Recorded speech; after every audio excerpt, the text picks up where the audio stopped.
This 8-year-old boy who didn't complete school and knew nothing about business still managed to build a $50 billion company.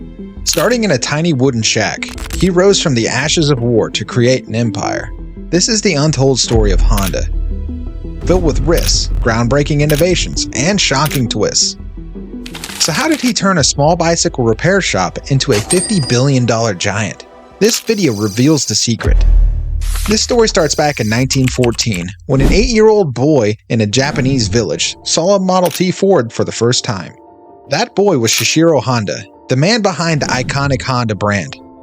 Soichiro Honda was born in 1906 near Mount Fuji in a small Japanese village, Komyo. His father was a blacksmith who also repaired bicycles, working day and night for their bread and butter. Soichiro was born with a love for machines. He wasn't interested in school and he preferred helping his father. Unlike other kids who liked to play, Soichiro was always fixing bikes. While others wanted to play with toys, he played with tools and machines. At 16, he saw a job ad for a technician at Art Shikai, a Toyota automobile service station. Honda wrote a letter applying for the job and luckily received a positive reply. He left his village, excited to work on cars all day. But it wasn't smooth sailing. You see, when Honda arrived in Tokyo, he was disappointed to find himself cleaning and babysitting instead of working on cars. Despite this, he stuck with it. Too shy to go back home, he eventually started getting workshop tasks. Honda had a keen interest in this work and quickly picked up the skills. In 1924, Art Shikai built 2 racing cars, Art Daimler and Curtiss, which won the Japanese Motor Car Championship. Honda, now a skilled mechanic, realized motor car racing was his true calling. He continued working at Art Shikai, gaining more experience. In 1928, at the age of 22, he was sent to start a new branch in Hamamatsu. He began with just 1 employee, but within 2 years, he had grown to a team of 30. Using his skills, he designed a racing car for his boss that hit 120 kilometers per hour, a speed record in Japan that lasted for 20 years. After this success, Honda wanted to start his own workshop. But in 1936, a tragedy struck that changed everything. During a race, he met with a severe accident. His left arm was fractured, his shoulder dislocated, and his face scarred. Feeling his career was over, he couldn't work as a mechanic or race. But his inner strength helped him recover. After months, he proposed starting a company to manufacture parts to the owner of Art Shikai, who rejected the idea. According to him, success represents 1% of your work, which represents 99% that is called failure. Determined, Honda decided to start his own parts manufacturing company in 1936 at 30. He partnered with a friend to open Tokai Seiki Heavy Industry, making his friend Soichiro Kato the president. With no money to back him, Honda worked at Art Shikai by day and tried to make engine pistons by night.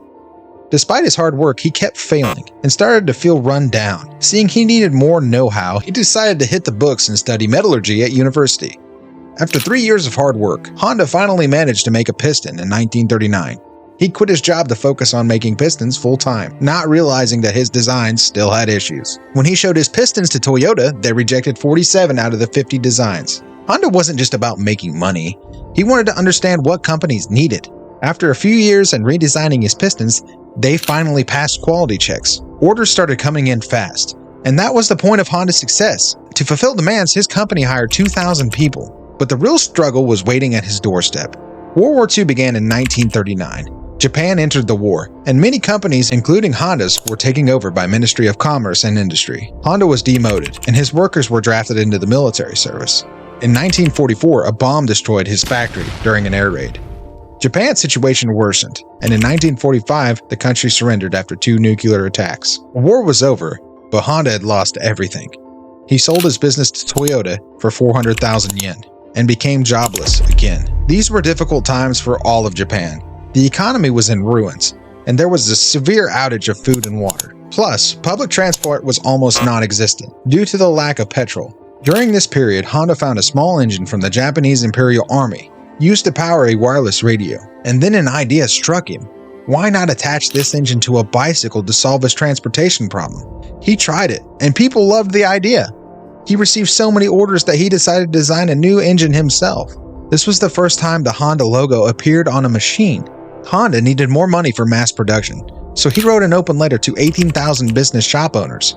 Out of them, 3,000 replied positively and sent in advance payments. In the next 3 years, Honda developed a motorbike that met market demands. launching it as the Super Cub. It was an immediate success and even surpassed the sales of the Triumph and Harley-Davidson in the USA by 1958. He used his passion for his business. He went to watch races. People were just spectators, but he was studying the game within the game.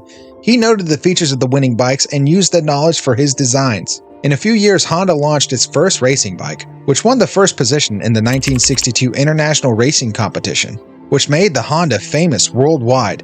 By 1959, Honda had become the world's largest motorcycle manufacturer, and by 1968, they had sold 10 million units. Even after achieving success, Honda's childhood dream of making cars remained unfulfilled. Despite many people advising him against it, he ventured into manufacturing. The Japanese market was already dominated by companies like Toyota and Nissan, making it difficult to establish a new brand. Honda's first attempt, the T360 pickup truck, failed. Then he launched the $500 car, which sold only 1,300 units. After years of efforts and hundreds of rejected designs, the Honda Civic was finally launched in 1972. This car became an instant hit and remains popular worldwide to this day. In 1980, Honda Motor became Japan's third largest manufacturing company, and within a decade, it was the third largest in the world. After the launch of the Civic, Soichiro Honda retired in 1973 and passed away in August 1991, leaving a legacy of innovation and resilience. So to the youth of today, remember that no dream is too big. Work in silence, and one day, the world will cherish your success. So there you have it, the untold story of the Honda Company. If you found this video inspiring and helpful, give it a thumbs up and subscribe to our channel. We'll see you in the next video.